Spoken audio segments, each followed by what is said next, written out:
Assalamualaikum warahmatullahi wabarakatuh. Bismillah, alhamdulillah, salatu wassalamu ala rasulillah Sayyidina Maulana Muhammad ibn Abdullah wa ala alihi wa sahbihi wa mawalah amma ba'du.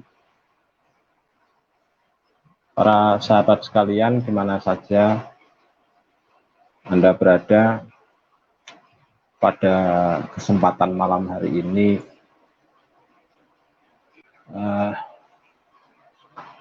saya akan sedikit mengupas tentang masalah penipuan yang terjadi dengan mengatasnamakan warung cashback. Sebenarnya ini dulu adalah pertanyaannya dari para sahabat-sahabat sekalian, para netizen, utamanya sahabat di Facebook yang inbox, ada juga yang ada di kolom komentar beberapa status saya. Nah, dari permintaan teman-teman itu adalah untuk mengupas tentang masalah warung cashback. Warung cashback khususnya yang dilaksanakan atau yang disampaikan oleh warungcashback.com yang ini terjadi atau berada di wilayah Tangerang. Jadi ini sebenarnya adalah awal mulanya berangkat dari sana. Terus kemudian permintaan dari sahabat-sahabat ini kemudian kami respon dengan melakukan segenap rangkaian penelitian, diantaranya penelitian terhadap data-data yang ada, istilahnya data-data yang ada di kalangan pengguna atau di kalangan member dari warungcashback.com ini. Nah, disinilah kemudian kami mengumpulkan data tersebut dan kami mendapati bahwasannya ternyata pola muamalah dari warungcashback.com itu tidak sebagaimana warung cashback yang ada di Bukalapak, warung cashback yang ada di Tokopedia dan sebagainya. Ternyata sangat berlainan, khususnya ketika berbicara masalah cashback. Jadi sangat berlainan. Sangat berlainannya itu soalnya apa? Soalnya di dalamnya itu ada model MLM-nya, ada model yang dikatakan sebagai koperasi, padahal sebenarnya kalau ditelusuri itu bukan koperasi. Kalau koperasi itu berangkat dari akad syirkah yang mana di dalamnya itu ada penyertaan modal bersama-sama, terus kemudian digunakan untuk usaha bersama dan lain sebagainya. Tapi ternyata di sini pihak warung cashback itu tidak member, jadi istilahnya member dari warung cashback itu tidak melakukan apa-apa, istilahnya dia itu hanya sekedar setor uang, terus kemudian dia mendapatkan barangnya itu berupa propolis madu, jadi propolis madu herbal, misalnya harganya adalah berkisar antara 1 juta, 5 juta, 10 juta, 20 juta. Kelas-kelasnya itu ada sesuai dengan kelasnya lah, sesuai dengan kelasnya. Jadi mereka menyertakan modal sebesar 1 juta itu, terus kemudian dia mendapatkan produk dan produknya berupa propolis madu. Nah, keanehan dari warungcashback.com ini adalah ketika member itu sudah menyerahkan 1 juta, terus kemudian member itu mendapatkan produk berupa propolis madu yang harganya 1 juta. Kan tidak mungkin istilahnya produk tersebut akan dikonsumsi oleh pihak member itu sendiri. Kan nggak mungkin.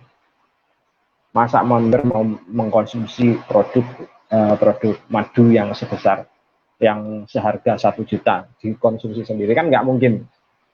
Sama dengan ketika member itu menyerahkan uang sebesar 5 juta, terus kemudian dia mendapatkan produk sebesar seharga 5 juta juga, kan kalau produk itu mau dikonsumsi sendiri kan nggak mungkin. Mau dijual tadi sudah disampaikan bahwasanya pihak member tidak diberikan beban apapun. Jadi istilahnya tadi disebutkan koperasi, jadi pakai sistem koperasi, tapi koperasi ini pihak member itu tidak melakukan apa-apa. Alhasil kalau misalkan dilihat dari akad syirkahnya itu syirkah yang fasid. Jadi syirkah yang fasid. Koperasinya koperasi yang fasid. Nah, uang 5 juta mendapatkan propolis madu, terus kemudian kalau dikonsumsi sendiri oleh pihak member itu jelas tidak mungkin, maka satu-satunya pilihan bagi member itu adalah menukarkan produk tersebut menjadi uang. Jadi menukarkan produk tersebut menjadi uang kepada pihak perusahaan yang diwakili oleh agen. Atas nama mewakili pihak perusahaan. Nah, dari sini ternyata pihak perusahaan, pihak warung cashback.com ini mengganti harga, jadi mengganti barang yang sudah dibeli oleh pihak member yang seharga 1 juta, 5 juta, atau 10 juta tadi sesuai dengan kelasnya, itu dengan harga 10%-nya. Bayangkan Anda membeli barang 1 juta dan Anda kemudian pada saat itu juga kemudian Anda menjualnya harganya 10%-nya. Kira-kira menurut akal sehat kita, wajar atau tidak harga itu? Jelasnya pasti tidak wajar. Karena harga beli 1 juta, kemudian dijual seharga 10%. Karena harganya menjadi 100.000. Padahal belum digunakan untuk apapun. Jadi belum digunakan untuk apapun. Harga 5 juta belinya, dibeli dengan harga 10%. 10% itu 500.000. Menurut akal sehat, itu jelas tidak mungkin kan? Tidak mungkin, jelas tidak masuk akal. Jelas tidak masuk akal. Nah, terus kemudian sisanya yang sebesar 90%, itu istilahnya itu dianggap sebagai keuntungannya pihak warung cashback. Ingat ya tadi 1 juta mendapatkan propolis madu, pihak pembelinya itu tidak mungkin mengkonsumsi sendiri, kemudian barang itu diganti oleh perusahaan sebesar 10% dari harga. Nah, 90% tadi dianggap sebagai keuntungan dan itu yang akan dibagi-bagikan. Yang akan dibagi-bagikan kepada para membernya atau kepada para anggota yang lain. Nah, dari sinilah kemudian dalam tulisan saya di NU Online itu saya menuliskan bahwasanya warung cashback itu adalah termasuk money game. Masuk money game sehingga hukumnya adalah haram untuk mengikutinya. Apa sebabnya? Karena uang 90% tadi itu yang dilakukan dari hasil jual beli yang fasid istilahnya, disebabkan apa? Jual beli yang mukroh istilahnya namanya ya. Terpaksa. Kenapa? Karena barangnya itu tidak mungkin untuk dijual. Tidak mungkin untuk dijual lagi oleh pembelinya untuk mendatangkan keuntungan. Jadi ada praktek jual beli mukroh di sana. Sehingga kemudian harga yang 1 juta dihargai 10%-nya. Dan harga itu tidak diserahkan berupa uang, tetapi diserahkan berupa voucher belanja awal yang kemudian dimasukkan ke dalam akun deposit dari pihak pembeli. atau pihak member. 90%, 900 ribunya itu yang kemudian akan diputar-putar dan dibagi-bagikan kepada pihak agen, subagen, dan seterusnya, atau pihak member yang sudah dulu, dan seterusnya. Di sana letak daripada unsur fasid yang pertama. Jadi unsur fasid yang pertama dari praktek muamalahnya warungcashback.com. Fasid yang kedua, kalau katakanlah bahwasannya jual beli yang dibeli dengan harga 10% tersebut itu dianggap sebagai sah. Padahal ini sebenarnya adalah termasuk jual beli yang fasid ya. Tapi anggap saja sebagai bahwasanya jual belinya ini adalah sah. Sehingga 10% itu merupakan 10% itu yang 90% itu dianggap sebagai keuntungan. Nah, 90% itu ternyata nanti dibagi-bagikan kepada setiap anggotanya, dibagikannya itu dalam bentuk yang pertama adalah voucher belanja, yang kedua ada istilah voucher cashback. Jadi ada istilah voucher belanja dan voucher cashback. Setiap harinya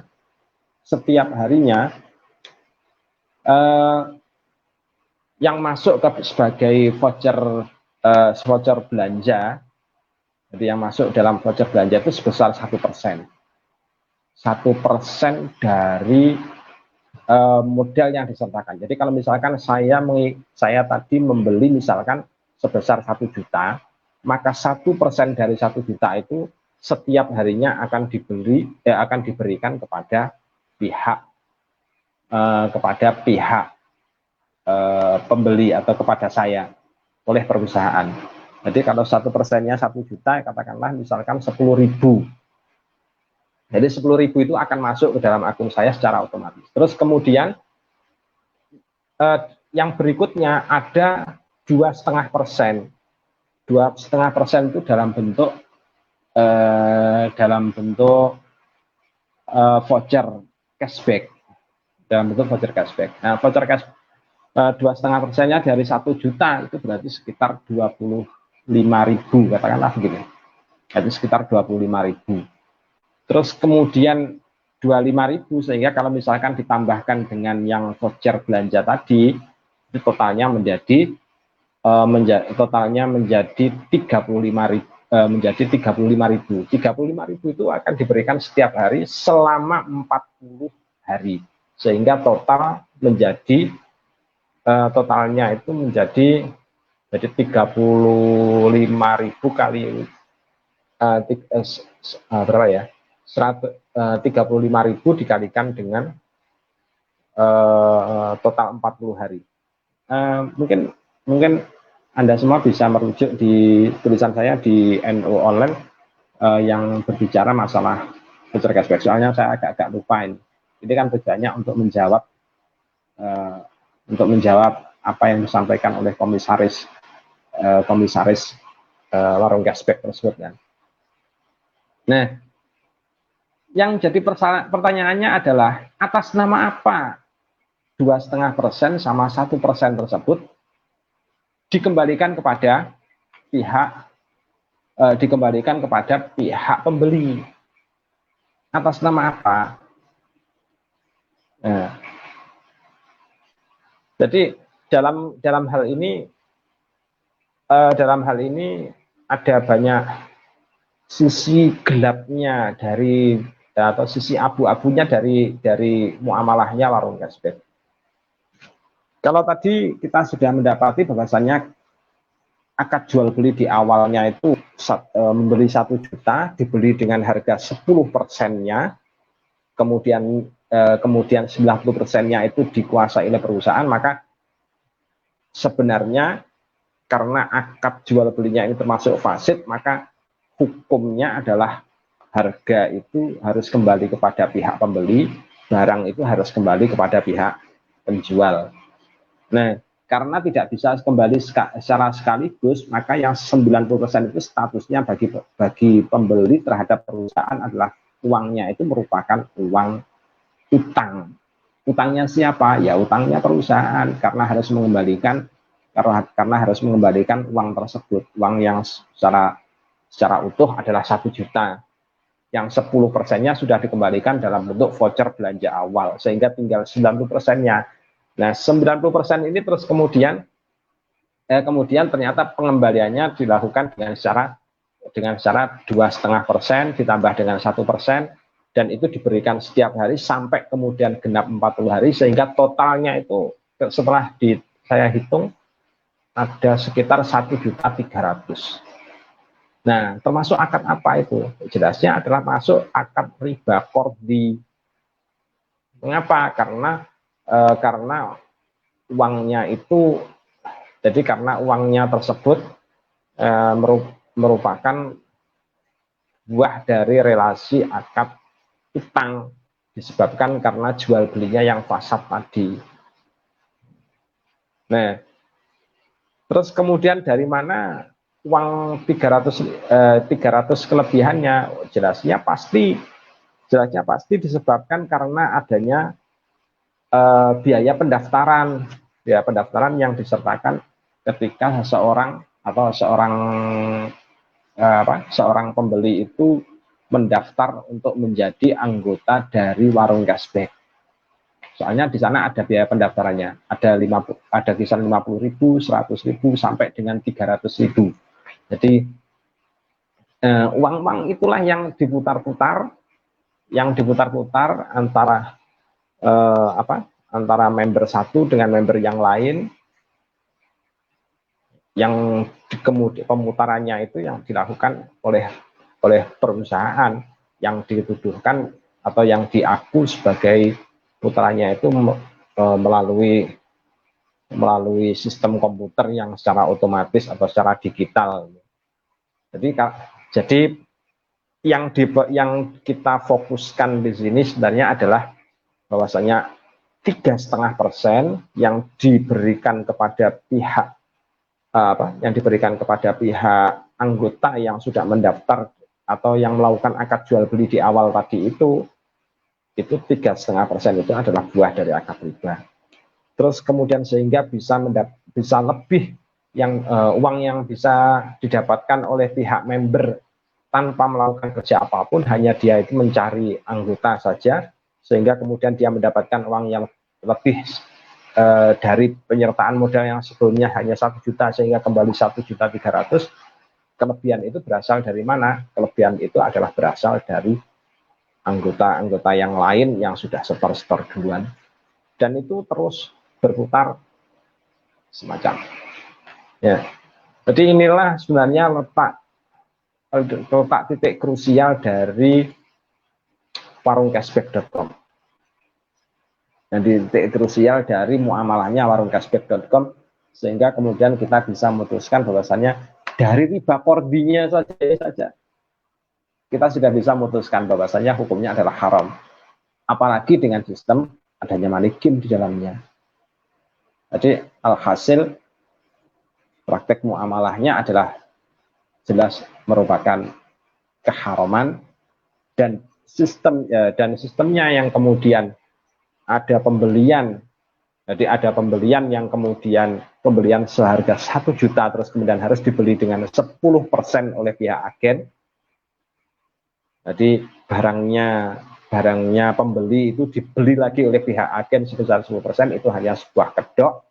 Jadi sebuah kedok jual beli, padahal aslinya adalah sebenarnya motifnya money game. Yang diputar adalah uang 90%-nya tadi. Demikian, semoga ini bisa sedikit untuk memberikan wawasan pada teman-teman sekalian bahwasanya warung cashback itu warungcashback.com ya, bukan warung cashback yang ada di Bukalapak. Ya, ini warungcashback.com adalah telah memerankan praktek yang namanya skema Ponzi di dalamnya. pihak yang menjadi upline-nya itu adalah para subagen, agen, jadi subagen, terus kemudian agen, ada kemudian agen pusat dan seterusnya. Itu yang menjadi pihak upline-nya, sementara membernya itu adalah anggota-anggota dari subagen, dari agen dan seterusnya. Demikian, semoga bermanfaat. Insya Allah kapan-kapan kita akan sambung lagi. Ini kebetulan sudah malam sekali. Assalamualaikum warahmatullahi wabarakatuh.